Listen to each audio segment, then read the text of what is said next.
రాజకీయ పార్టీలు బిఎల్ఓలకు డబ్బులు మాట్లాడుతున్నారు. మీరు ఎక్కడన్నా చూసినా, మీరు ఎక్కడన్నా పట్టుకున్నారా? ఇలా రాజకీయ పార్టీలు అట్లా చేస్తే వెంకట్ నాయక్ మీ క్వశ్చన్ కూడా చెప్పండి, అందరికీ ఒకటేసారి సమాధానం చెప్తారు వెంకటరెడ్డి గారు. మీరు త్వరగా చెప్పాలి, ఆయనకి టైం ఇవ్వాలి, మీ ముగ్గురికి సమాధానం చెప్పాలి. వెంకటరెడ్డి గారు వెంకటరెడ్డి గారు ఒక్క నిమిషం, వెంకట్ నాయక్ కూడా అడిగేద్దాం ఒకసారి. మేడం ఇప్పుడు ఇందాక వెంకటరెడ్డి గారు ఒక 10 ఓట్లు ఉన్నాయని చెప్పి ప్రస్తావించే ప్రయత్నం వాళ్ళ ఇంట్లో ఉన్నాయి. ఇదే విషయాన్ని రాహుల్ నరసింహారెడ్డి గారు ఒక్క నిమిషం, నరసింహారెడ్డి గారు ఆగాలి. ఇదే విషయాన్ని రాహుల్ గాంధీ గారు పెద్ద స్క్రీన్లు పెట్టి చెప్పిర్రు. అప్పుడు ఎలక్షన్ కమిషన్ ఆఫ్ ఇండియా ఏమన్నది, డిక్లరేషన్ ఇవ్వని అన్నది. ఆధారాలతో సహా చూపించిన తర్వాత కూడా ఎలక్షన్ కమిషన్ ఆఫ్ ఇండియా తీసుకోలే. నేను ఏమంటున్నా, బీజేపీ ఒకళ్ళు దవ్వుకోండి, ఎలక్షన్ కమిషన్ ఆఫ్ ఇండియాని ఎందుకు ఒకళ్ళు దవ్వుకుంటారు మీరు? ఎందుకంటే కమిషన్ ఆఫ్ ఇండియా ఈ రోజు వెంకటరెడ్డి గారు రేజ్ చేసిన క్వశ్చన్, రాహుల్ గాంధీ గారు రేజ్ చేసిన క్వశ్చన్ ఒకటే. రేపు మిమ్మల్ని కూడా డిక్లరేషన్ అడుగుతుంది. అది ఫేర్ కాదు కదా, అది పద్ధతి కాదు కదా. మేమేమంటున్నాం, స్పెషల్ ఇంటెన్సివ్ రివిజన్ ద్వారా మీరు ఓట్లను ఇది చేయండి, దాంట్లో తప్పు లేదు. ఎందుకంటే 100% చేయాల్సిందే. ఇంకో మాట కూడా వెంకటరెడ్డి గారు మీరు ఉన్నారు, దీన్ని కూడా మీరు సమాధానం చెప్పాలి.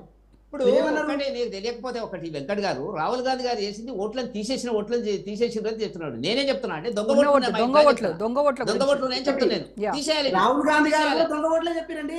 ఒక ఇంట్లో 80 ఓట్లు ఉన్నాయని చెప్పి 80 ఓట్లు ఇప్పుడు ఇక్కడ కూడా ఉన్నాయి.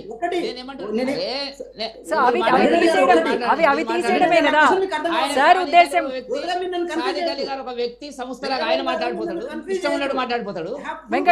టీఆర్ఎస్ మాట్లాడతారు. వెంకటరెడ్డి గారు ఒక్క నిమిషం వెంకట్ నాయక్ కంప్లీట్ చేయనివ్వండి. ఒక్క నిమిషం మీరు సమాధానం చెప్పండి, మేడం మీరు కూడా చెప్పింది సమాచారం. ఒక్క నిమిషం. రోజా గారు ఓట్లు ఎక్కువగా ఉన్నా తొలగింపబడ్డా ఏం చేసినా కూడా రాహుల్ గాంధీ గారు చాలా క్రిస్టల్ క్లియర్ గా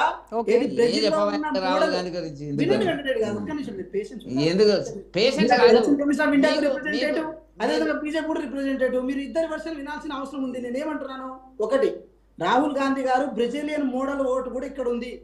దానికి కారణం ఎలక్షన్ కమిషన్ ఆఫ్ ఇండియా, తొలగించండి. Supreme court right. ఓకే వెంకట్ ఒక్క నిమిషం మీరు ఆగండి. ఇంకా వెంకటరెడ్డి గారు ఒక్కటండి, వీళ్ళు ఏదో మాట్లాడుతున్నారు. బీహార్ గానీ బెంగాల్ గానీ అన్ని కూడా సుప్రీంకోర్టు పోయిన కేసులు, ఒక్క కేసు కూడా మీరు నిరూపించలేదు. సుప్రీంకోర్టు జడ్జిమెంట్ సూర్యకాంత్ గారు అనేక సందర్భాల లోపల ఎవరెవరు అని చెప్తే కూడా అప్పీల్ చేయమంటే 15 మంది అప్పీల్ చేసిన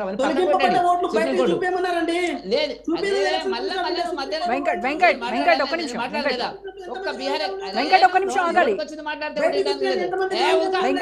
నాయక్ ఒక్క నిమిషం మీరు ఆగండి.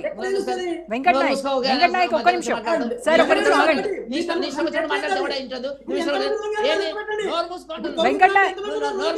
వెంకటరెడ్డి గారు ఒక్క నిమిషం. వెంకట్ ఒక్క నిమిషం ఆగండి.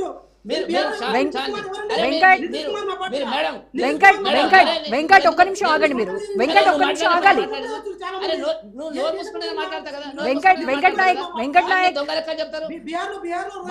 వెంకట్ నాయక్ గారు ఇస్లాం చెప్తున్నారు. ఒక్క నిమిషం వెంకట్ నాయక్ గారు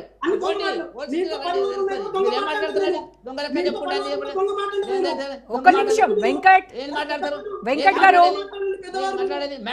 వెంకట్ గారు ఒక్క నిమిషం ఆగాలి మీరు దయచేసి.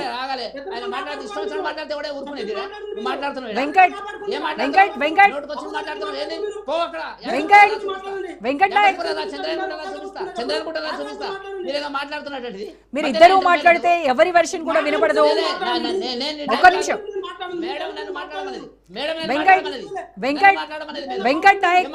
వెంకట్ నాయక్ గారు ఒక్క నిమిషం మీరు ఆగాలి దయచేసి ప్లీజ్. మీరు మాట్లాడేసేపు ఆయన విన్నారు కదా, ఒక నిమిషం ఆగండి. మీరు చెప్పిన దగ్గర నుంచి కూడా తప్పు. మీరు మాట్లాడింది 6 కోట్ల మందిని తీసేస్తున్నారు అనేటువంటి మాట నేను చెప్పింది కదా, అది గణాంకాలు లెక్కలు ఉన్నాయి, రిపోర్ట్స్ ఉన్నాయి. జనంలో తీసుకుపోతున్నారు. నేను జర్నలైజ్ నా సొంత అభిప్రాయం కాదు, నేను లెక్కలు ముందు పెట్టుకొని మాట్లాడాను. వెంకటరెడ్డి గారు మరణించిన వాళ్ళు బీహార్ లో వినండి, బీహార్ లో మరణించిన వాళ్ళు 22 లక్షల మంది, 2 సార్లు ఓటు ఉన్నటువంటి వాళ్ళు 7 లక్షల మంది, నివాసాన్ని బదిలీ చేసినటువంటి వాళ్ళు ఒక ప్రాంతం నుంచి ఒక 36 లక్షల మంది, ఇంకా పెండింగ్ 1,65,065. దీంట్లో ఏమిటంటే తీసేప్పుడు ఏం చేస్తారండి? 6 కోట్లు కాకుండా ఏమవుతుందండి? నా ఇంట్లో 10 ఓట్లు పోతే నేను చెప్తున్నాను, తగ్గింది కాదా? లెక్కకు రాదా అది? సో ఈ మొత్తం ఫేక్ ఓట్లు తీసేసి ఫేక్ ఓట్లే తీసేస్తారు. రోహింగాలు ఉంటేనే తీసేస్తారు. మరి మీరు అంతా వెనకాల బిఆర్ఎస్ అలా బంధుత్వాలు ఉన్నాయి. ఏ పార్టీ గెలిస్తే ఆ పార్టీకి ఓడిచిట్లో ఒక పార్టీ బంధుత్వం ఉంటుంది, రినివల్ చేసుకుంటుంటారు వాళ్ళు. మీకు అభ్యంతరాలు ఉంటే చెప్పండి ఏమున్నాయి అనేటిది తీసి చూపించండి. మీ కార్యకర్తలు ఉన్నారు కదా, బిఎల్ఏలు ఉన్నారు కదా, కడతాలో బిఎల్ఏ ఉంది కదా, టీఆర్ఎస్ బిఎల్ఏ ఉంది కదా, నేను చెప్పిన కదా ఆయన సర్పంచ్ చేసినాడు కదా, మీరు ఎన్ని తప్పులో నేను ఛాలెంజ్ చేస్తా.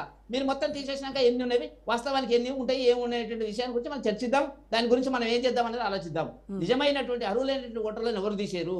మీరు ఎందుకు హైదరాబాద్ కేంద్రంగా మీరు ఈ పని చేస్తున్నారు? ఎంతమంది పోయినరు, ఎంతమంది పోలేదని ఇప్పుడు జరుగుతుంది. ఇప్పుడు తప్పకుండా తీసేయబడుతుంది, తప్పకుండా పంపించే వాళ్ళని పంపిస్తారు. వాళ్ళకి మీరు రక్షణగా మీరు బీఆర్ఎస్ పార్టీ కాంగ్రెస్ పార్టీ ఒత్తాసు పలుకొని మాట్లాడుతున్నటువంటిది. ఈ దొంగ ఓట్లతోనే వీళ్ళు అధికారంలోకి వస్తున్నారు. ఇప్పుడు వెస్ట్ బెంగాల్లో వెస్ట్ బెంగాల్లో 83 లక్షల ఓట్లు తొలగించకపోతే ఇవాళ బీజేపీ అక్కడ గవర్నమెంట్ ఫామ్ చేసేది కాదు. ఒక్క నిమిషం ఒక్క విషయము, తొలగిస్తే ప్రజలు ఊరుకుంటారా మేడం? 83 లక్షల మంది తీసేస్తే, అర్హులైన ఓటర్లను తీసేస్తే ప్రజలు పిచ్చర్లా ఊరుకున్నారుగా. ఏం చేస్తారు? నీకు కర్తాల్లో తీయరు, మీకు ఎంఐఎం రాష్ట్రం మీ దిక్కులేడు. ఎంఐఎం వాళ్ళు మీరు పవర్ లో ఉంటే మీ దిక్కుంటారు, పవర్ లో లేకపోతే వాళ్ళు దిక్కుంటారు. మరి అంతే కదా, మీరు మతోన్మాద పార్టీలను, దేశ భద్రతను మతోన్మాద పార్టీలు బీఆర్ఎస్ రెండు పార్టీలు వస్తాయి, అన్ని లెక్కలు వస్తాయి. రేపు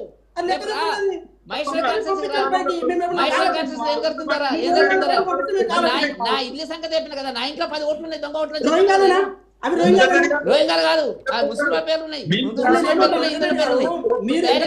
ఎవరి పేరు తెలియదు, ఒక్క నిమిషం వెంకట్ గారు పేర్లు ఎవరి పేరు అనేది కాదు, నాకు తెలియదు వాళ్ళు ఎవరు అనేది. నేనేం అంటలేదు, రోహింగాలు అంటలేదు. నా ఇంట్లో నేను భార్య భర్తలు ఇద్దరు ఉండే ఇంట్లో 10 ఓట్లు దొంగ ఓట్లు ఉన్నాయని ఏంటంటే మీరు ఎట్లా తీసేస్తారు? ఏం చేస్తారు? అట్లాగే చేస్తాము, అట్లాగే భారత పౌరుడు కూడా అది మరి తొలగిస్తారు కదా. మరి ఎందుకు మరి?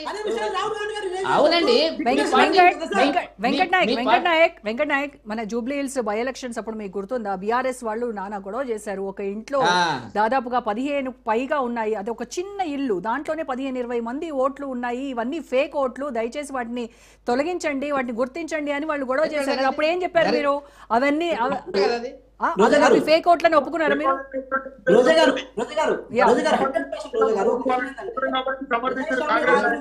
ఒక్క నిమిషం నరసింహారెడ్డి